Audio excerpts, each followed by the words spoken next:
Hello friends, welcome you all to the part 21 of Spanish driving theory tests in Hindi. आज का पहला question है at this intersection which vehicle will pass last. यहाँ पे आप ध्यान देना ये लास्ट वर्ड का।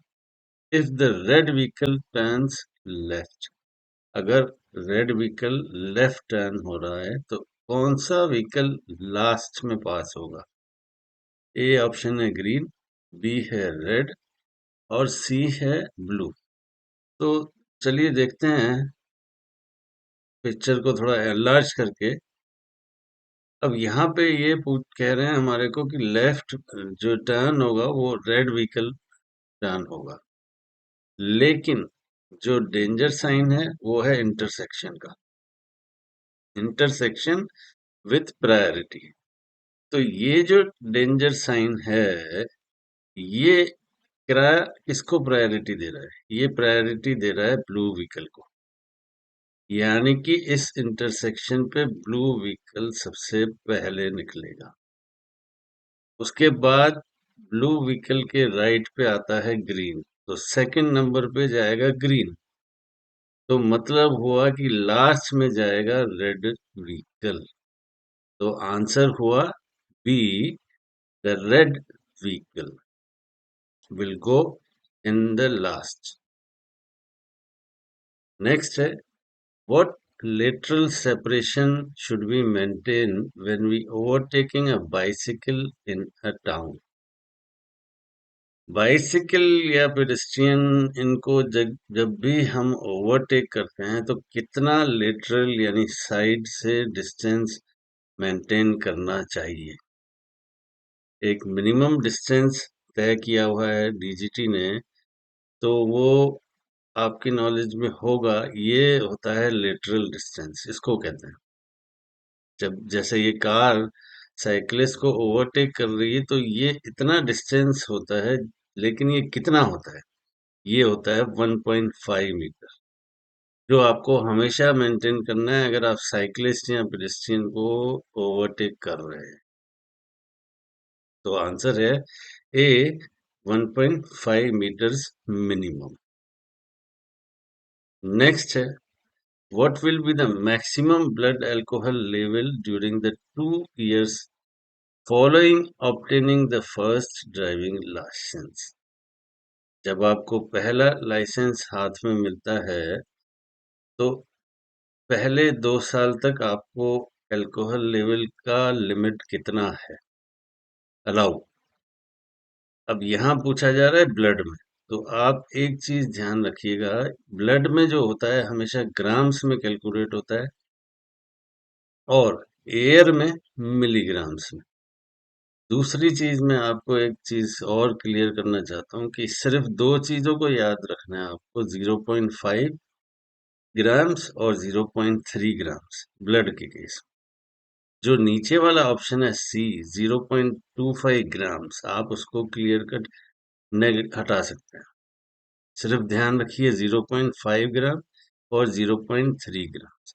तो अब कॉमन सेंस है कि पहले 2 साल के लिए कम अलाउ होगा, होगा कि नहीं? तो 0.5 में से और 0.3 ग्राम में से कौन सा कम हुआ? 0.3।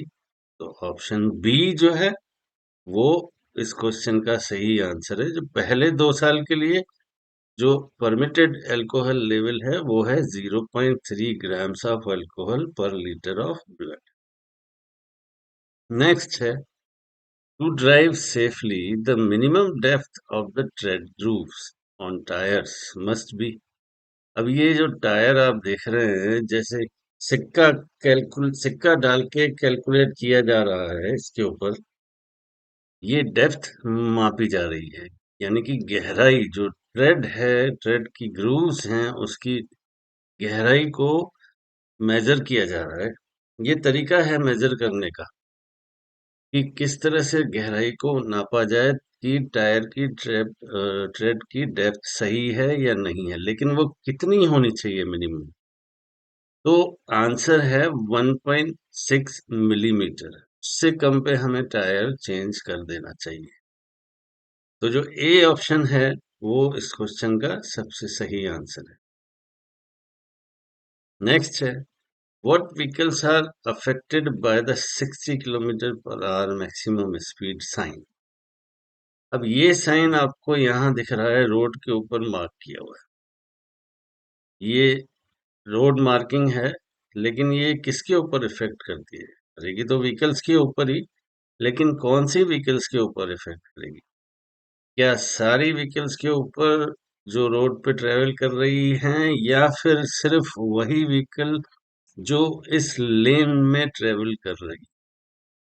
जी हाँ, ये उसी व्हीकल के ऊपर इफेक्ट डालेगी जो इस लेन में ट्रेवल कर रही है। मतलब कि हमको ऑप्शन है A, to all those vehicle who circulate on the road, और बी है only those who are travelling in the lane where the sign is located. That is the correct answer, B. Our tourism will be exempt from passing the ITV test. ITV क्या होता है? ईटेवे। ईटेवे inspection टेक्निको दे व्हीकुलो, Spanish word है, technical inspection of a vehicle. तो जो tourism है यानी car, private car, कितने साल तक एग्जेम्प्टेड रहती है आईटीवी कराने से? जब हम नई कार लेते हैं तो कितने साल के बाद हमको ये टेस्ट से पास होना पड़ता है? ये होता है एक टेक्निकल इंस्पेक्शन टेस्ट, जो हर व्हीकल के लिए कंपलसरी होता है। तो कार जब हम लेते हैं टूरिज्म, पहले 4 साल तक एग्जेम्प्टेड रहती है, उसके बाद उसका पहला आईटीवी टेस्ट होता है। तो अब हम ऑप्शन देखते हैं। The first 4 years from the purchase of the vehicle, the first 4 years from the vehicle registration, और the first 5 years from the vehicle registration. तो जो सी ऑप्शन है वो तो आप क्लियर कट हटा सकते हैं। अब रहे हमारे पास पहला और दूसरा। तो पहला है 4 years from the purchase of the vehicle. नहीं, ये जो एज है व्हीकल की वो होती है पहले रजिस्ट्रेशन से कैलकुलेट, यानी कि जिस दिन उसका पहला रजिस्ट्रेशन होता है वहां से एज कैलकुलेट होती है। तो बी जो ऑप्शन है, the first 4 years from the vehicle registration, is the correct answer. उस दिन से लेके 4 साल कैलकुलेट किए जाएंगे, right. How will we enter a deceleration lane? Deceleration lane क्या होती है? ये होती है कि आप हाईवे से जब एग्जिट करना चाहते हैं, किसी टाउन में एंटर करना चाहते हैं, या एग्जिट किधर भी एग्जिट करना चाहते हैं, तो उसके लिए डिसलरेशन लेन बनी हुई होती है, जहां पे आपको धीरे धीरे स्पीड स्लो करके और अडाप्ट करनी होती है speed according to the area in which you are entering. जिस भी एरिया के अंदर आप एंटर हो रहे हैं, जैसे सिटी में, हाईवे से सिटी में एंटर हो रहे हैं, तो according to the speed of city आपको एडजस्ट करना होता है। लेकिन इसमें एंटर कब होना होता है? एंड पे एंटर होगा या बिगिनिंग पे? तो सही जो ऑप्शन है वो यही है कि आप बिगिनिंग ऑफ द लेन, यानी कि जैसे ही ये लेन स्टार्ट होती है, ताकि धीरे धीरे आप अपनी स्पीड को अडॉप्ट कर सकें। स्लो करनी है, स्पीड बढ़ानी नहीं है। तो ए ऑप्शन है at the beginning of lane, B है इन द लास्ट मोमेंट, और सी है when the broken line ends at the end of lane. A option is the right answer for this question, at the beginning of lane. Next है, what is the maximum alcohol level allowed for a driver of school transport vehicle? अब यहाँ पे school transport vehicle drive करने वाले driver का क्या मतलब है? मतलब ये होता है कि इन ड्राइवर्स को प्रोफेशनल ड्राइवर्स कहा जाता है। इस तरह के व्हीकल्स ड्राइव करने वाले ड्राइवर्स जो होते हैं, जैसे एम्बुलेंस हुआ, या स्कूल ट्रांसपोर्ट बस हुई, या कोई व्हीकल जो 3500 केजी से ऊपर होती है, तो उन लोगों को प्रोफेशनल ड्राइवर्स कहा जाता है। और वो उसी कैटेगरी में आते हैं जिस कैटेगरी में एक न्यू ड्राइवर आता है। यानी कि जो पहले 2 साल न्यू ड्राइवर्स की लिमिट होती है, वही लिमिट इनकी ज़िंदगी भर रहती है। ये प्रोफेशनल ड्राइवर्स को उसी दायरे में रहना पड़ता है, अल्कोहल के मामले में। तो अब यहाँ पे है एयर का केस। मैंने एयर हमने जो पहले क्वेश्चन किया था वो था ब्लड में, ये है एयर में। तो यहाँ पे आप 2 चीज़ों का ध्यान रखो, 0.15 और 0.25। तो नेचुरल कॉमन सेंस वाली बात है कि कम जो होगा वही डिसाइडेड होगा न्यू ड्राइवर के लिए और प्रोफेशनल के लिए।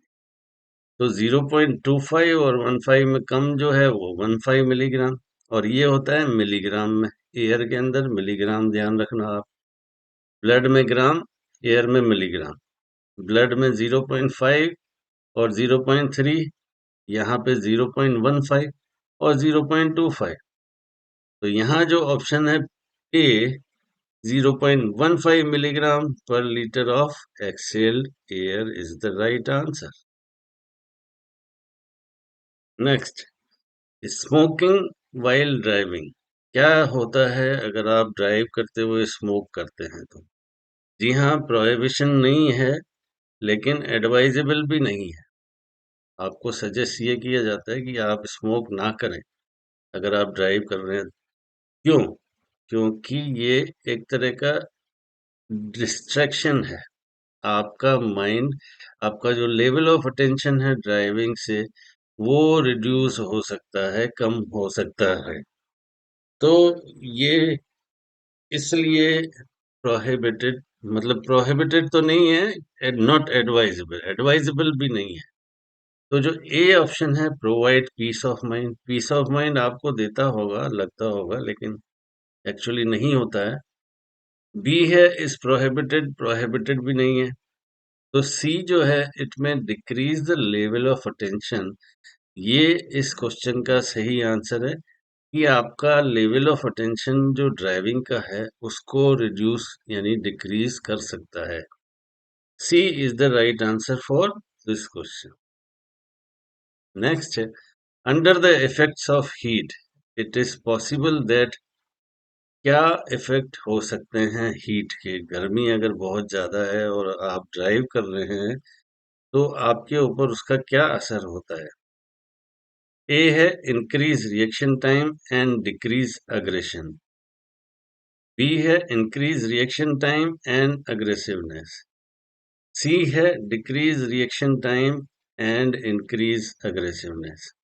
तो जो सी ऑप्शन है वो तो सीधे सीधे रॉन्ग हो जाता है, क्योंकि रिएक्शन टाइम मैं आपको समझा चुका हूं कि कभी भी डिक्रीज नहीं होगा।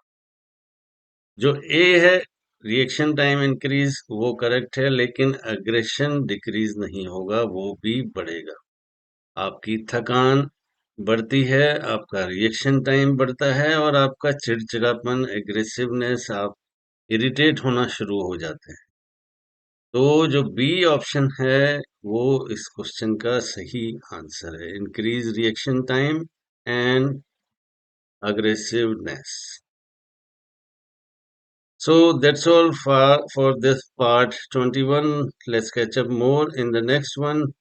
Please don't forget to subscribe the channel, and you can send the queries to my WhatsApp number 638132820. Thank you very much. Bye for now.